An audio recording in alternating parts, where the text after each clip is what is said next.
1사 말씀 신명기 13장에서부터 15장까지 함께 합니다. 14장은 너희들이 여러 가지 유혹에 대해서 잘 처신해라, 조심하라 라고 말씀을 하고 있습니다. 첫째는 혹시 너희 주위에 선지자나 꿈꾸는 자, 오늘날로 말하면 가짜 사역자, 그런 거죠. 이단자, 이런 것들을 조심하라 합니다. 특별히 여기서는 꿈꾸는 자는 신기한 기적들을 행하거나 또 그 사람들을 유혹에 빠지게 하는 사람들입니다. 결국에는 그들의 목표는 하나님을 잘 섬기지 못하게 하고 우상에게 빠지게 해서 하나님을 멀어지게 하는 사람들입니다. 그런 사람들을 조심하라 라고 말합니다. 두 번째로는 멀리 있는 것이 아니라 너희들의 친척이나 가족이나 친구들이나 심지어는 배우자나 그런 사람들이 다른 신을 섬기고자 할 경우에도 너희들을 그 유혹에 빠지지 말라라고 말합니다. 세 번째로는 너희들 마을에, 너희들 살고 있는 마을에 불량배, 그 불량배라는 말은 좀 강력한 힘을 통하여서 너희들을 다른 신을 섬기게 하도록 유혹하는 자들을 너희들을 조심하라. 근데 이들의 공통점이 뭐냐면은, 결론이 뭐냐면 죽이라 합니다. 죽이라. 가까이 하지도 말고 죽이라. 그게 배우자라 할지라도, 또 그게 부모라 할지라도, 또 그것이 너희들의 자녀라 할지라도 죽이라라고 말씀합니다. 아주 강력한 법을 신명기는 발표하고 있습니다. 그것은 너희들이 그 정도로 너희들이 가나안 땅에 들어가서는 그 유혹에 빠지지 말라는 거예요. 하나님을 멀어지게 하는 것들은 절대 가까이도 하지 말고 친근하게 하지 말라라고 하고 있습니다. 근데 이게 신약에 와서는 이제 죽일 수는 없죠. 그죠? 죽일 수는 없어서 신약은 뭐라고 하냐면 고린도전서 5장에 가면 그렇게 너희들을 유혹하고 악의 뿌리를 갖게 하는 것을 내어 쫓으라 라고 5장에 고린도전서는 말하고 있습니다. 하나님을 배반하게 하거나 또 다른 우상에 빠지지 않도록 너희들 그 유혹에서 멀리 하라라고 구약의 말씀이나 신약의 성경은 똑같이 말씀을 하고 있는 것입니다. 그래서 14장과 15장은 성민, 거룩한 자의 백성이죠. 거룩한 자의 삶의 모습이 어떤 것인지에 대해서 14장과 15장에 말씀을 하고 있습니다. 첫 번째로는 몸가짐을 너희들 가까이 잘 조심히 하라고 말씀을 하고 있습니다.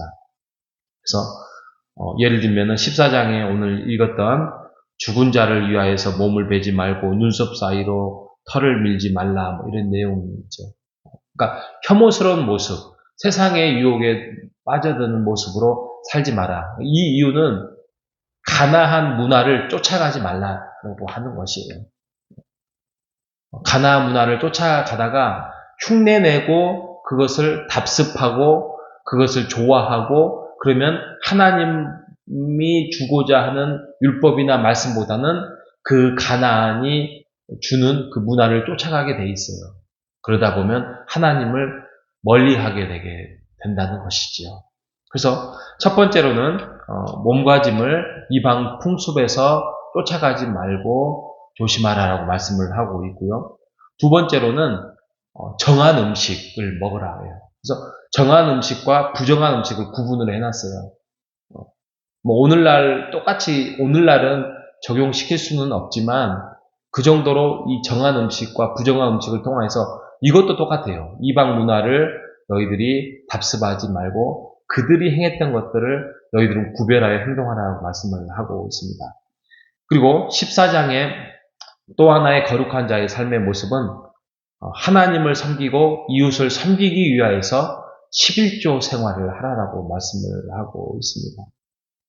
그래서 11조 생활은 그 당시에는 3개가 있었어요.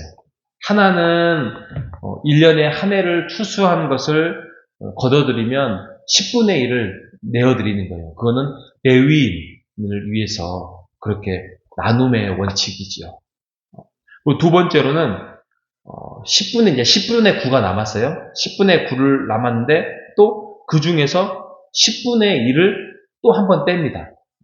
그것은 주님이 주시는 그러한 축제, 감사절 이런 것들을 준비하기 위해서, 그러니까 성전을 위해서, 성전의 행사와 성전의 제사를 위하여서 10분의 1을 또 내는 것입니다.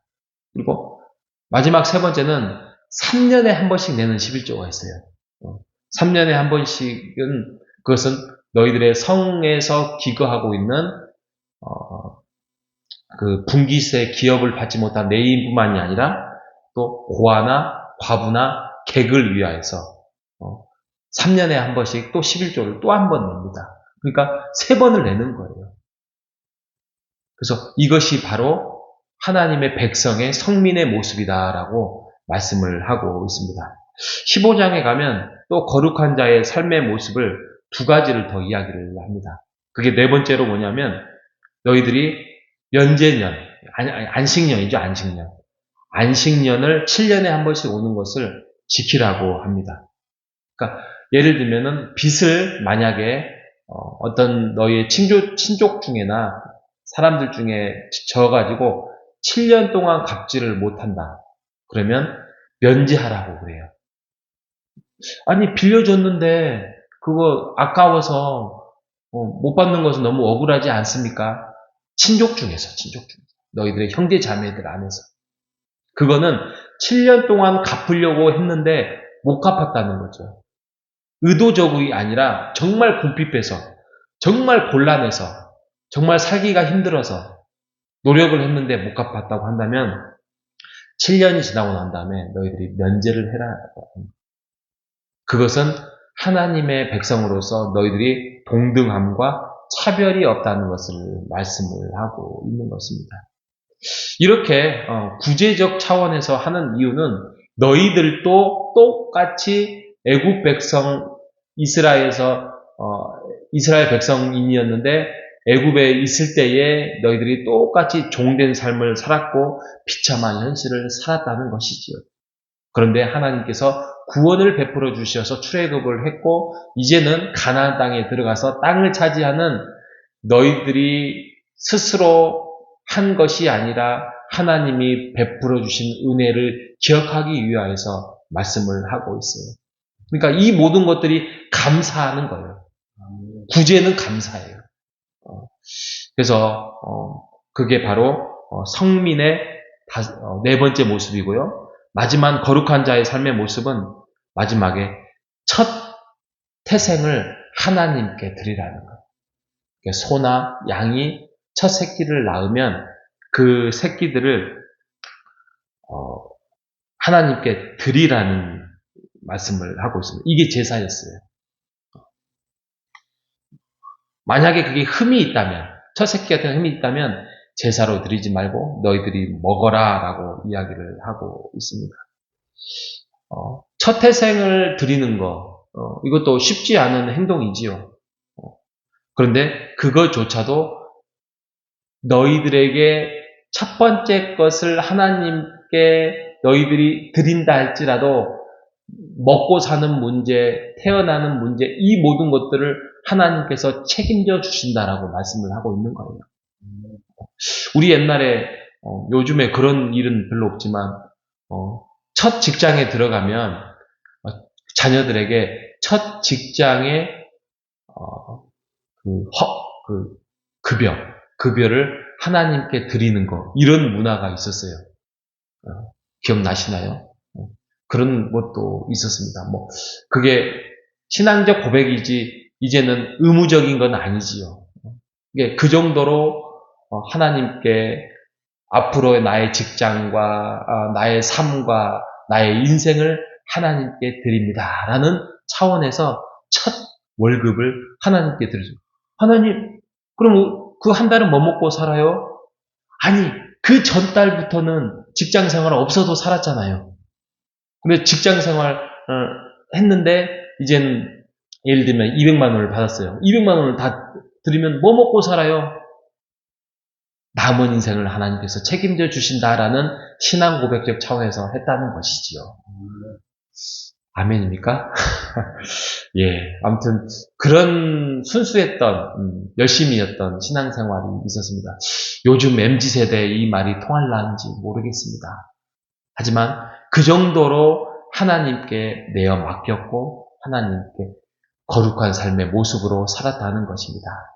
자, 오늘 신명기 13장에서부터 15장까지 우리가 말씀을 다 살펴보았습니다. 이게 적용적으로 말하면 구약의 율법에서 똑같이 실천할 수 없는 부분도 있어요. 예를 들면 돼지고기 먹지 말라는 부분도 있는데 오늘날 먹잖아요. 그런데 적용적인 측면이 아니라 어떤 정신적인 의미, 그런 것으로 그 정신이 똑같이 오늘날 복음으로 우리 시대에 와서 우리가 그것을 실천 가능하게 할 수 있는 부분이 무엇인지를 우리가 다시 한번 점검해 보는 오늘 하루가 되시기를 바랍니다. 이게 바로 우리의 이스라엘 백성들이 성민이었으면 하나님을 믿는, 그래서 예수 그리스도에서 구원을 받는 우리에게도 성민의 모습이지요. 그래서 우리가 하나님 앞에 제사를 드리고 하나님께 11조를 드리고 또 하나님께 온전한 모습으로 또 구제의 모습으로 이렇게 나타나는 그 모습은 바로 하나님의 백성의 모습이라는 것입니다. 그런다고 해서 하나님이 잡아 죽이라 뭐 이렇게 하는 건 아니지만 우리가 방향을 향해서 조금씩 하나님의 백성으로 가야 하는 부분은 있는 것입니다. 그리고 내일은 또 주의 날입니다. 우리가 이번 한 주를 또 휴식으로 또 안식으로 또 명절로 잘 보냈으면 다시 한번 마음을 추스려서 또 내일은 또 잘 쉬었으니까 힘을 내서 주의 날 하나님 앞에 온전하게 예배드리는 자의 모습으로 성민의 모습으로 다가서는 우리 모두가 되시기를 주님의 이름으로 축복합니다. 하나님 감사합니다. 신명기의 말씀을 통하여서 하나님의 거룩한 자의 모습이 구약 시대에는 어떠했는지 다시 한번 알려주셔서 감사합니다. 하나님, 적용적으로 똑같이 우리가 그것을 오늘날 실천할 수는 없지만, 그리고 성령님이 오심으로써 모든 것들이 완성되었지만, 그때 하나님이 가르쳐 주셨던 거룩한 성민의 모습의 그 정신을 우리가 다시 한번 말씀으로 묵상하고 생각하여서 온전하게 하나님의 거룩한 백성의 모습으로 실천할 수 있도록 주여 인도하여 주시옵소서. 하나님, 구제할 때에 우리가 아끼지 아니하고 우리 또한 그렇게 비참했고 구원을 받지 못했던 사람의 모습이었다는 사실을 기억하여서 우리가 죽어가는 영혼을 위하여서 구제할 때 구제하고 또 베풀 때 베풀고 궁핍한 자, 곤란한 자들에게 우리가 풍요를 전할 수 있는 마음을 가질 수 있도록 인도하여 주시옵소서. 하나님께 드릴 것은 드리고 하나님께 제사 드리고 예배 드릴 때는 우리가 마땅히 드리는 자의 모습으로 드리는 우리의 성민의 모습으로 다가설 수 있도록 인도하여 주시옵소서. 내일은 주의 날입니다. 주의 날을 거룩하게 지키는 자로 우리가 지키도록 우리의 마음과 상황을 허락하여 주시옵소서. 살아계신 예수님의 이름으로 기도합니다. 아멘.